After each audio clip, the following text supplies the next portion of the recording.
आइए बच्चों हम लोग पढ़ते हैं linear equation in two variable. Linear equation in two variable का मतलब क्या होता है? लीनियर का मतलब होता है जिसकी हाईएस्ट पावर कितनी हो, 1 हो। इक्वेशन का मतलब जिसमें इक्वल साइन लगा हो। और टू वेरिएबल्स का मतलब होता है वेरी प्लस एबल। वेरी का मतलब चेंज, जो चीज चेंजेबल हो तो उसको हम लोग क्या बोलते हैं? वेरिएबल। ठीक है। इंग्लिश अल्फाबेट में कितने टोटल वेरिएबल होते हैं? टोटल 9 वेरिएबल होते हैं। कौन कौन से? R S T U V W X Y Z. Total 9 variables होते हैं। लेकिन हम लोग जो ज्यादा फेमस वेरिएबल है, सबसे ज्यादा फेमस वेरिएबल तो हमारा एक्स होता है, उसके बाद वाई, फिर जेड, फिर यू वी डब्ल्यू, फिर आर एस टी। इस तरह से हम लोग वेरिएबल लेते हैं। तो आइए हम लोग पढ़ते हैं इसमें linear equation in two variable. Linear equation में क्या होता है?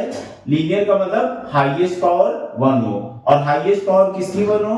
जैसे x और y ये वेरिएबल। इक्वेशन का मतलब इसमें इक्वल साइन लगा हो। टू वेरिएबल्स जिसमें वेरिएबल 2 यूज किए जाएं, x और y, आप u v w कुछ भी 9 में से कोई भी 2 वेरिएबल यूज कर सकते हो। अब ये वेरिएबल क्या होते हैं? अननोन होते हैं। जैसे हमारी ये एक लीनियर इक्वेशन लिखी हुई है। लीनियर इक्वेशन ये 2x + 3y + 5 = 0। तो यहाँ पर देखिए x और y दोनों क्या हैं? वेरिएबल हैं। x और y दोनों क्या हैं? वेरिएबल हैं। ये हमारे क्या हैं? अननोन हैं। इसके बाद 2, 3, 5 ये हमारे क्या हैं? नोन हैं। तो जो नोन क्वांटिटीज होती है उसको हम लोग बोलते हैं कांस्टेंट। तो 2, 3 और 5, 2, 3, 5 कैसी है? हमारी नोन क्वांटिटीज हैं। कैसी क्वांटिटीज हैं? नोन क्वांटिटीज, जिनके बारे में हमको पता है। तो जो नोन क्वांटिटीज होती हैं उनको हम लोग क्या बोलते हैं? कांस्टेंट्स बोलते हैं। उनको हम लोग क्या बोलते हैं? कांस्टेंट्स बोलते हैं। जो नोन क्वांटिटीज होती हैं उनको हम लोग बोलते हैं कांस्टेंट्स, और जो अननोन क्वांटिटीज होती हैं उनको हम लोग वेरिएबल। तो अब ये हमारी लीनियर इक्वेशन है। अब लीनियर इक्वेशन का जो जनरल फॉर्म होता है, तो general form ax + by + c = 0। ये general form of the linear equation है। लीनियर इक्वेशन का जनरल फॉर्म क्या होता है? ax + by + c = 0। ये जनरल फॉर्म होता है। अब देखिए हमारे जो सिलेबस में है, लीनियर इक्वेशन को हमें क्या करना है? सॉल्व करना है। तो एक लीनियर इक्वेशन के देखिए, अब ये लीनियर इक्वेशन है और 2 वेरिएबल की है, तो इसमें इसको अगर हम लोग सॉल्व करेंगे तो कितने सॉल्यूशन निकलेंगे? इसको अगर हम लोग सॉल्व करेंगे तो इनफाइनाइट सॉल्यूशन निकलेंगे। कितने निकलेंगे? Infinite solution. तो इसको सॉल्व करने के इनफाइनाइट सॉल्यूशन। लेकिन हमें क्लास 10th में एक लीनियर इक्वेशन नहीं सॉल्व करनी है, 2 लीनियर इक्वेशन सॉल्व करनी है। जैसे कि मान लीजिए एक इक्वेशन लिखी है आपकी a1x और प्लस b1y और प्लस c1 = 0, और दूसरी इक्वेशन लिखी है a2x plus b2y plus c2 = 0। तो ये 2 इक्वेशंस लिखी हैं, a1x + b1y + c1 = 0, a2x + b2y + c2 = 0।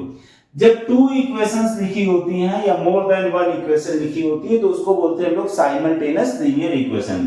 तो ये हमारी क्या है? Simultaneous linear equation.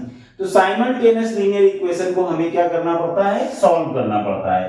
तो ये दोनों इक्वेशन जब सॉल्व हो जाएंगी तो ये सॉल्यूशन देगी, ये भी इनफाइनाइट सॉल्यूशन देगी, ये भी इनफाइनाइट सॉल्यूशन देगी। बट जब दोनों इनफाइनाइट सॉल्यूशन देंगी, लेकिन ये दोनों इक्वेशन कहीं ना कहीं एक दूसरे को कट के जरूर करेंगी।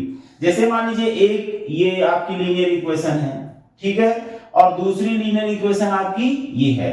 तो यहां कहीं ना कहीं ये जो है एक दूसरे को कट करेंगी, और जहां पर ये एक दूसरे को कट करेंगी वो आपका क्या हो जाएगा? Common point. वो क्या हो जाएगा? Common point. तो वो कॉमन पॉइंट किसका होगा? इन दोनों इक्वेशनों का कॉमन पॉइंट होगा। तो उस कॉमन पॉइंट को ही हमें फाइंड करना पड़ता है। तो सॉल्यूशन फाइंड करना यानी हमें क्या पता करना होता है? Common point. कभी कभी क्या होता है कि कॉमन पॉइंट एक ही निकलता है तो उसको हमें फाइंड करना पड़ता है। कभी कभी क्या होता है कि कॉमन पॉइंट मिलता ही नहीं है।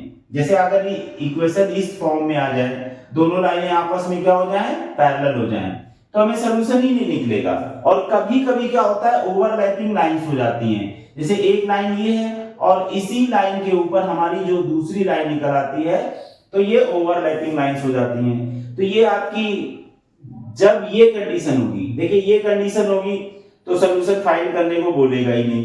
ये कंडीशन होगी तो भी सोल्यूशन फाइंड करने को बोलेगा नहीं। क्यों नहीं बोलेगा? क्योंकि इसमें इनफाइनाइट सोल्यूशन, इतने सोल्यूशन हम लोग फाइंड कर नहीं सकते हैं, इसमें हमारा कोई सोल्यूशन निकलेगा नहीं। केवल इस कंडीशन में हमें सोल्यूशन फाइंड करने के लिए बोलेगा।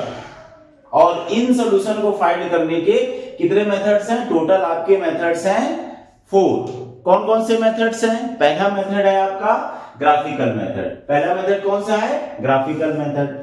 दूसरा मेथड कौन सा है आपका? दूसरा मेथड है आपका एलिमिनेशन मेथड। और तीसरा मेथड आपका है कौन सा?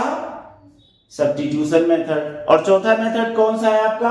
Cross multiplication method. तो 4 मेथड्स हैं। बट जो क्रॉस मल्टीप्लिकेशन मेथड है वो हमारे सिलेबस में नहीं है। हमारे सिलेबस में केवल कौन से मेथड्स हैं? आपका ग्राफिकल मेथड, दूसरा आपका कौन सा मेथड है? आपका एलिमिनेशन मेथड। तीसरा मेथड कौन सा है आपका? तीसरा मेथड है आपका सब्स्टिट्यूशन मेथड। तो there are 3 methods in our class, so we have to find the solution of linear equation by these 3 ways. तो there are 3 methods. अगर क्लासेस में और भी मेथड है, जैसे आप बड़ी क्लास में जाएंगे तो मैट्रिक्स मेथड से भी लीनियर इक्वेशन सॉल्व की जाती है। तो इस तरह से अब देखिए इनको सॉल्व क्यों किया जाता है? लीनियर इक्वेशन को सॉल्व, देखिए लाइफ में बहुत सारी सिचुएशंस होती हैं, तो लाइफ में बहुत सारी प्रॉब्लम्स होती हैं, तो उन प्रॉब्लम्स को हम लोग किस में कन्वर्ट करते हैं? इक्वेशन फॉर्म में कन्वर्ट करते हैं। और इक्वेशन फॉर्म में कन्वर्ट करने के बाद फिर उनको हम लोग क्या करते हैं?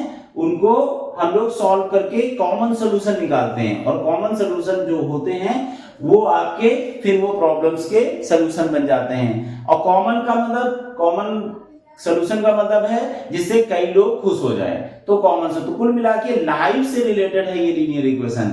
अगर हम लोग लाइफ की प्रॉब्लम को लीनियर में फॉर्म में चेंज करना चाहें तो फिर हमारी लाइफ की बहुत सारी प्रॉब्लम्स इससे दूर हो सकती है।